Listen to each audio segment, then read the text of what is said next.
Thank you, everyone. It's an absolute honour to talk today. My talk is titled Paddock to Plate, A Tale of Disconnect. I'm a gastroenterologist, as you've pointed out, and that's a specialty that is involved with the specialty of the human gut. A couple of key points. I want this talk to be relatively basic, and here are the key takeaway points. All diseases begin in the gut. There can be no doubt about that. The earth and the gut are intimately connected. What is disease as opposed to ease? I believe this statement encompasses my thoughts on it. And disease to me is when mankind is disconnected from Mother Nature and her tears manifest in her children as disease. I think this encompasses illnesses of modern civilization.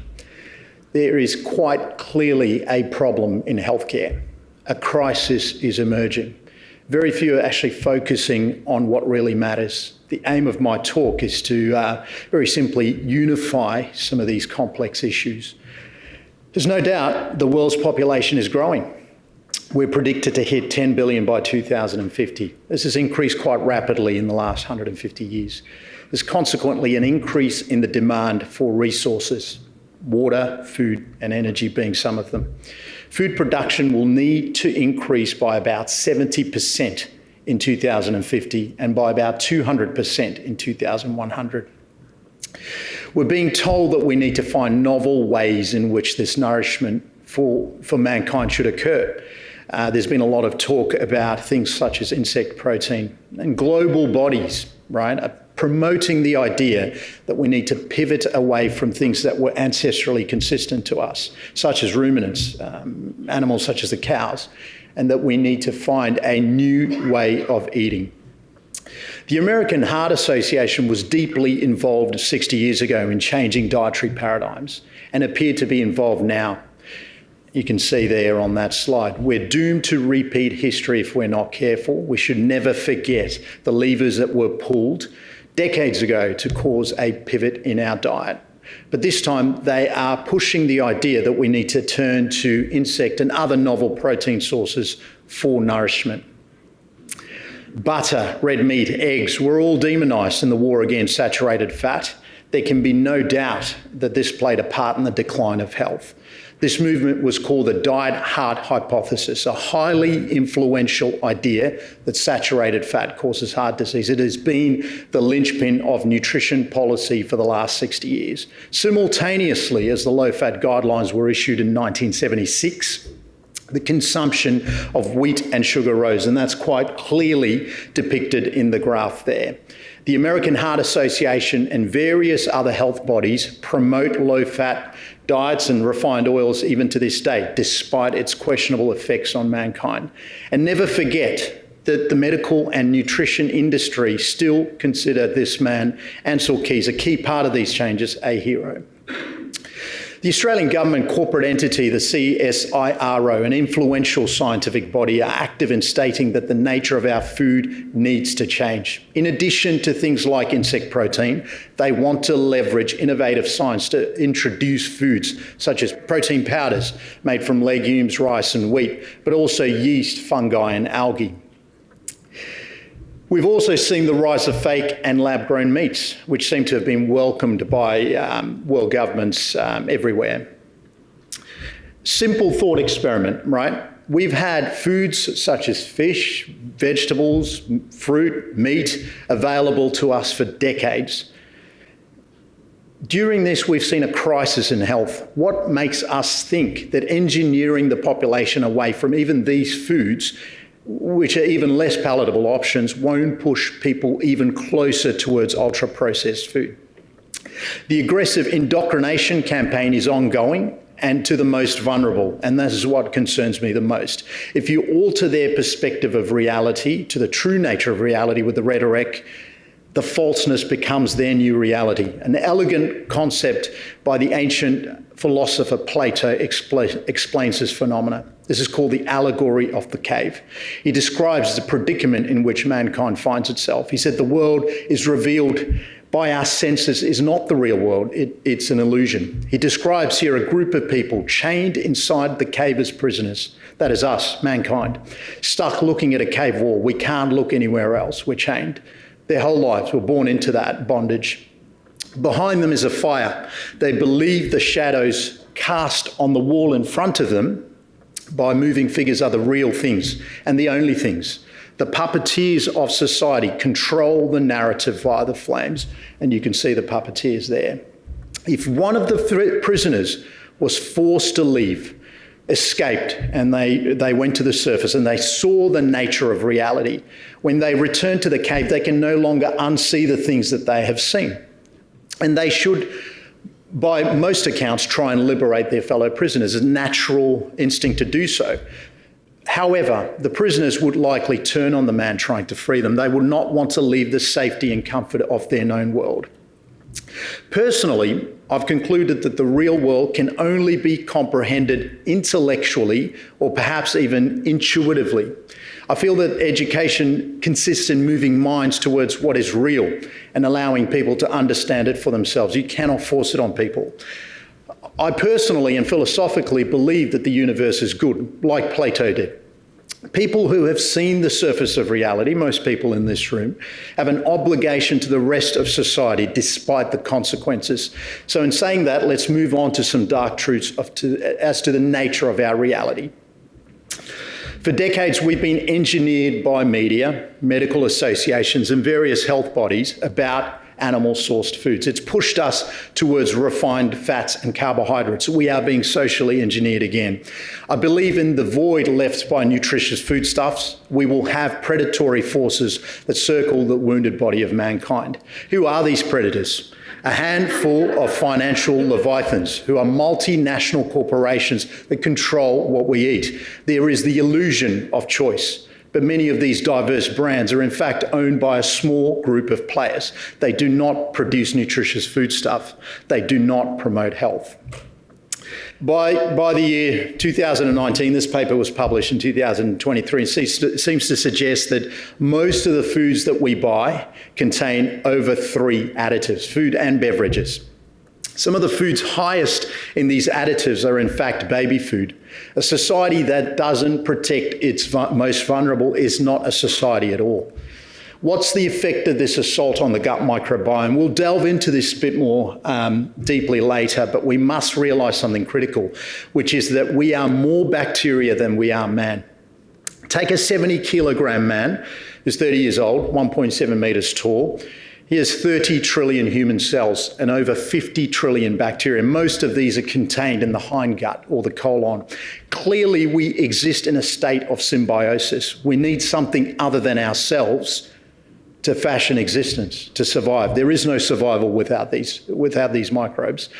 These things are not tangible, so it's not easy for us to see this, but they're microscopic, but we must acknowledge it. I had a revelation. What was it? It was pretty simple. That the human gut is the interface where environment meets mankind. It's quite clear to me both food and health systems that are under stress, and how might the two be related? But firstly, what does my industry think? My industry believes there is no direct association. Food has nothing to do with disease, or even in the few that do believe food has something to do with disease, they just believe mankind has lost control and thus consumes.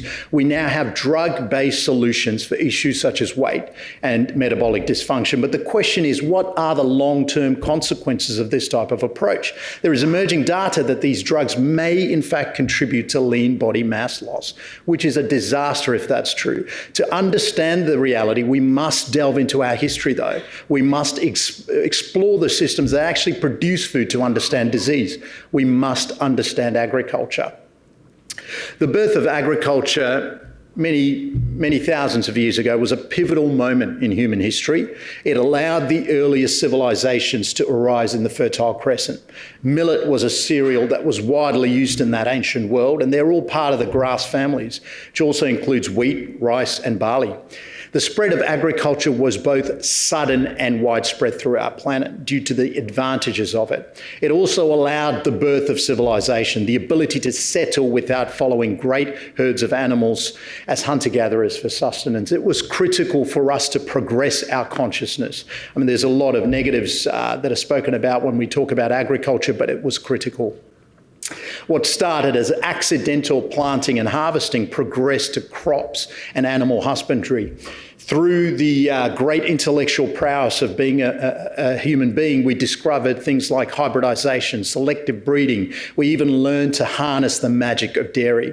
But in the last 50 years, there have been dramatic changes, and I believe this has impacted our gut and subsequently our health. And it happened at the end of World War II. To feed the troops in World War II, the US government turned to manufacturing. When the war ended, dozens of manufacturers had factories that had churned out this product and no consumer base. They couldn't let this food go to waste. So aided by government, they started pushing packaged food to be rebranded to the American homemakers, something modern, healthy, efficient, fashionable. And this message was woven into everything from sponsored cartoons, shows, and food advertising was fundamentally born. Now that food was a mass-produced product, it was a competition to make the tastiest and, yes, the most addictive one on the market. These manufacturers knew exactly what they were doing, hiring chemical engineers to continually keep refining this formula till they hit the bliss point. And gradually, the amount of refined sugars in our society increased by about 30%. Americans were eating 30% more sugar than they did decades prior every day. You're probably wondering how this is relevant to farming. You see, in the pursuit of an ultra-processed way of eating, farming has to change. Diversified farms must give way to genetically uniform one type of crop. You know, when you drive past a farm and you see row upon row of the same type of crop, this is something that's become normal to us. It's been absolutely normalised because we live in the era of monocrop agriculture. These are the fields planted with just one crop species at a time, such as corn, wheat, soy, or others over a very large area. In the 50s, farms grew crops like corn and soybean, but only on about 50% of their farmland. The other half was mixed in with other small grains, hay and pasture. And these were not sold, but fed to the animals that existed on that same farm. It was a type of food production where farming and the health of the ecosystem were closely tied and linked, and environmental degradation was relatively uncommon. What were their yields like? Well, farm yields were modest but stable. This new world, we're bombarded with excess choices. We labour under the illusion of quantity, but the quality of these foods have been systematically stripped away. With regards to the families that lived on these ancient farms, they performed most of the labour themselves with no specialised machinery. They were an integral part of that agro-ecosystem. Their health and well-being was tied to it. Industrialisation changed all of that. What is it? Industrialisation ushered in the era of technology, the innovation of new high-yielding plants and animal breeds through genetic modification. Farming rapidly changed. It transformed agriculture from local small farms where most of the needs were met by on-farm resources into a much more specialised enterprise. They became consolidated into fewer but more massive farms, aided by abundant fossil fuels, pesticides and fertilisers. Specialisation was birthed. Farms produced many different things historically: cows, oats, wheat, chickens, pig, milk, corn.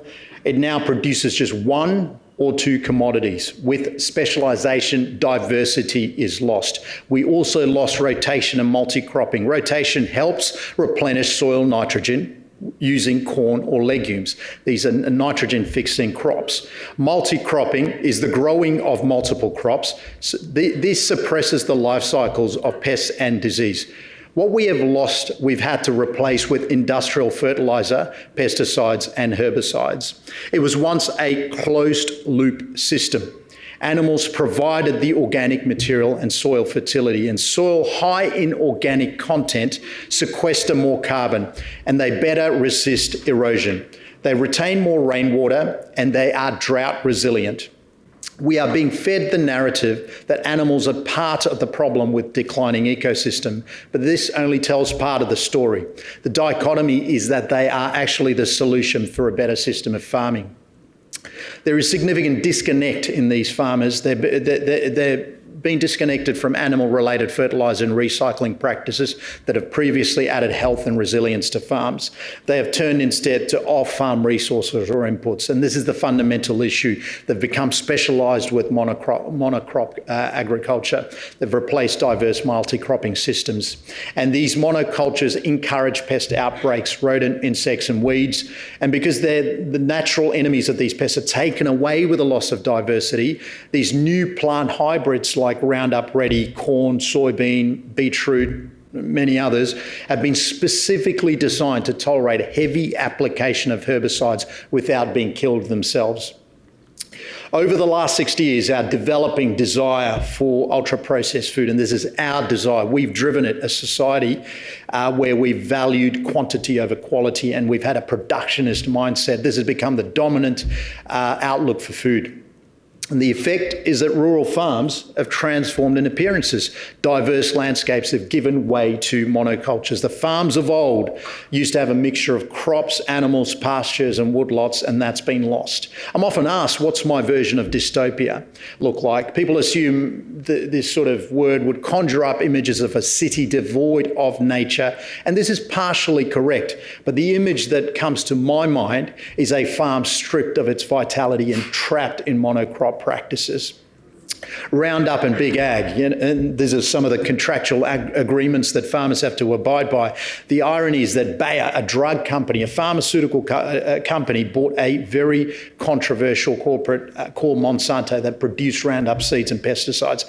When they consolidated, they became the world's biggest agribusiness, controlling a huge proportion of the world's seed and pesticide market. Contractual agreements then bind the farmers to these sort of companies. They are fundamentally told how to farm. This is basically a corporate takeover of farming. This results in concentration of the agricultural economy, the industrial complex known as big agriculture. The four largest seed manufacturers increased their market share from 21% in 1994 to 66% in 2018. It is deeply centralised. Market concentration such as this is a problem. What does concentration do? It's at the very heart of this rural-urban political divide. It feeds the politics of resentment. It entrenches corporate power. It weakens the autonomy of the farmers. It weakens the autonomy of you, the consumers. And it weakens the autonomy of local governments that are decentralised, should be decentralised. It weakens the autonomy of communities, and it causes extinction of the land, to put it very simply. My simple message is that the typical farms of a few decades ago are on their way to extinction. And for us, what is the implication? It's quite easy. It is a mass extinction within our gut, our microbiome. The gut and earth are connected. Modern science acknowledges this. City dwellers show a natural lower biodiversity in their gut microbiome. The microbiome of those with the most diversity seem to be the healthiest, and that biodiversity starts in the soil. The soil is the greatest biobank of microbiome on this planet. We get our bacteria from the soil. A dysbiosis, a state of alteration in the gut microbiome where the balance is lost, leads to chronic and recurrent inflammatory diseases. We know, for instance, that long-term nitrogen fertilisation significantly affects most of the dominant soil bacterial species, changing the pH of the soil. Excess nitrogen in soil results in a lower bacterial diversity and significantly alters the balance of that delicate ecosystem. You see, our ancestors had very robust microbiomes due to their lifestyle, such as practicing agriculture and animal husbandry without the agrochemicals and antibiotics that farms today are exposed to. Research shows that children with early contact in these environments that are less hygienic, such as outdoor settings and farms, are less susceptible to develop autoimmune disease. There's an excellent paper in the New England Journal of Medicine that showed this in the Amish populations who've still held on to these traditional lifestyles. The Amish at a 400 to 600% lower asthma and allergic sensitization, despite them having a 700% higher exposure to the actual allergens that cause this. I mean, that's an amazing statistic. These diagrams from this journal show that historical farming setups, we were immersed in nature. There's much more direct contact, as you can see there in that diagram, with the soil. We are closer to the soil, and we're closer to the feces of the animals that we domesticated.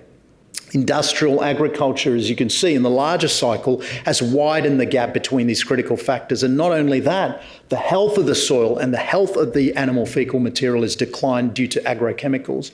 We must remember, right, after weaning, these infants crawl on the ground. They explore the environment with their mouth. A rich environment during this phase is important for the immune system development in early life. I believe the mass extinction event within our gut is starting early in modern society and puts children on the back foot. The health of the mother is what the child inherits. The depressing thing is, on this current trajectory, every generation will have a worse microbiome. The damage is cumulative and intergenerational. A quick meta-analysis on bees, which seem to suffer the consequences of many of these agrochemicals. There's no doubt the most bee species in this study were negatively affected by glyphosate. They are very, very sensitive to an alteration in their gut microbiome. Marcus Aurelius said, "That which is not good for the beehive cannot be good for the bees." I would say that that which is not good for the bees cannot be good for man. What does the data say? This is variable, and there's only a few studies in this, but the glyphosate levels in our food is certainly a problem. Okay, this is a study that looked at several Asian and European countries, and the detection and frequency of glyphosate varied, but you can see in foods like fruit juices, there was almost 100% detection of glyphosate. And the other fruits and vegetables, the range varies. In cereal products, in things like wheat snacks, bread, I mean, the data varies again, but you can see that the glyphosate exposure detection frequency ranges from anything from 36% to 88%. Vegetable pulses, again, variable, but things like dried lentils, which are often desiccated with glyphosate, you can see that the detection frequency is approaching almost 50%. Glyphosate in our water supply, bottled drinking water in some of these samples, there was almost a 90% detection rate of glyphosate. Some of the highest glyphosate levels actually found in our wine and beer, sadly. Well, what does the government say? The government says, well, products containing glyphosate are safe to use according to label instructions. I'm not clear on what that means. And it's the same thing with the European bodies as well. They have not identified critical areas of concerns, and they say it shouldn't be a problem, but there are data gaps as well.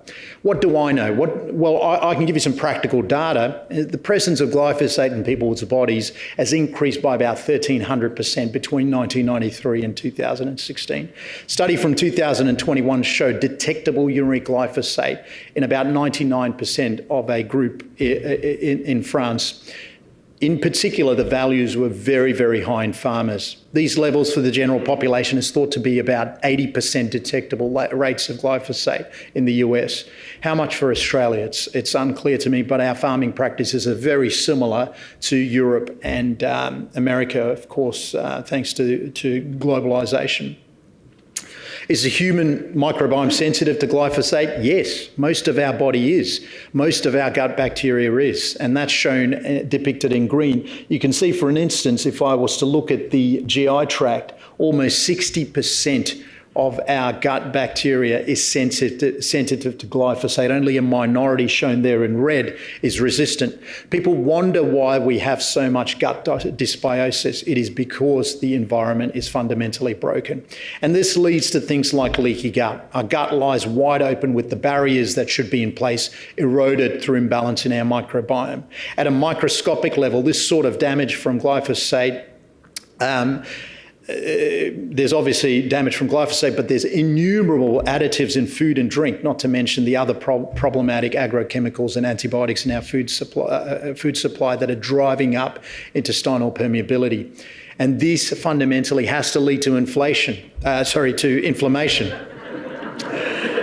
potentially inflation.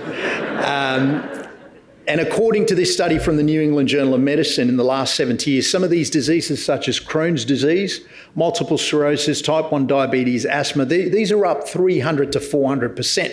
There is data suggesting that some autoimmune diseases are rising by about 3 to 9% a year. But the solution for this mass extinction is purported to be something we can monetize, which is probiotics. But the data, just very briefly, is very unconvincing for their benefit. Let's not forget, some of the biggest beneficiaries of this state of chronic inflammation that mankind finds itself in are the companies producing these novel drugs for autoimmunity. Whilst they're very effective, does it really address root cause? So it seems that the pharmaceutical industrial complex continues to grow, rubbing its hand in glee rather than forgetting to weep at the burden of disease that we find ourselves in. The question we all need to ponder is, are we healthier because of increased medical intervention? I'm not certain. A dichotomy that has forever plagued my conscience during my 2-decade-long career as a doctor is this: today's health conditions are caused by the environment, yet we're attempting to remedy these with pharmaceuticals and surgery. We need to admit that these complexes have merged to form a triad. This is big ag, big pharma, and big medicine. This has led to a disconnection from food, farming, and ultimately movement. So to summarise, modern disease is basically a tale of disconnection, even a disconnection from exercise. I mean, this exercise you see this gentleman doing is not called a farmer's carry for no reason. Within the void of disconnection grew the power of corporatism. So what do? I love this quote from Viktor Frankl. Between stimulus and response, there is a space. In that space is our power to choose our response. In our response lies our growth and our freedom. It dawned on me that Frankl was talking about free will. I personally do not think we live in a deterministic universe where we are resigned to fate. Rather, I think we've got the gift of free will to fashion our path in a probabilistic universe where infinite possibilities exist. I believe we must confront the reality we find ourselves in. We must acknowledge the destructive forces of modern day systems. Once we come to terms with that darkness, we must emerge from beneath that rubble with a simple conclusion: that the negative impacts of industrial productivist agriculture needs to change. And there is an urgent need to explore alternative farming systems. What is regenerative agriculture? I'll touch on it very briefly. It coaxes the environment into self-organising.